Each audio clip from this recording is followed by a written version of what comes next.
How we doing today, guys? Sam here at Anglers. Today I'm going to talk to you about everything you need to hand line off a pier. So when we're talking about where most folks are going to be doing this, it's going to be the Magothy, the Severn, the South of Chester.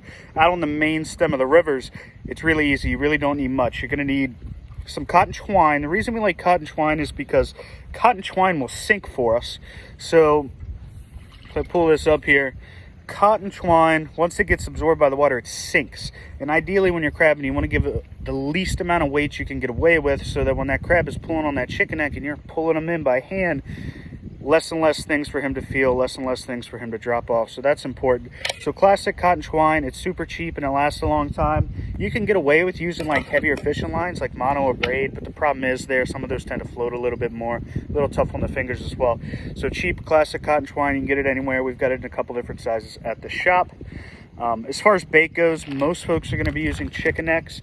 They're just kind of perfect. They're just enough weight that when we're crabbing here in the main stem of the rivers, that it's still going to hold bottom for us without having to add weight.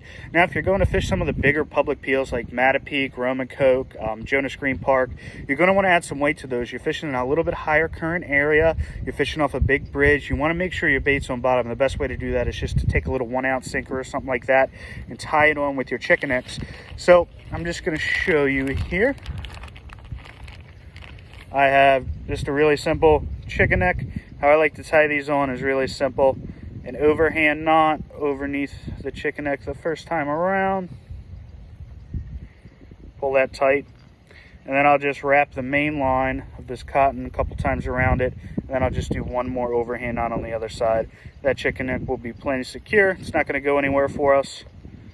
And that is it, basically. I'm just going to lower this in with my twine till it hits the bottom, and I like to cut it just about a foot of slack. If I give too much line, that's more line that I'm going to have to bring in when it's time to pull a crab in that might be pulling it away. Last thing I want is so much line that I'm sitting there forever and he has time to get off, time to feel things. So really simple stuff, guys. If you've never done it before, it's a lot of fun, and you can have a good time with it. I've caught a couple crabs here this morning out here on the Magothy, and I'm going to try and at least show you what it looks like when a crab is on, because I do have one on behind me here. You can see that line is pulled out nice and tight. That's a really good indicator that I have a crab on.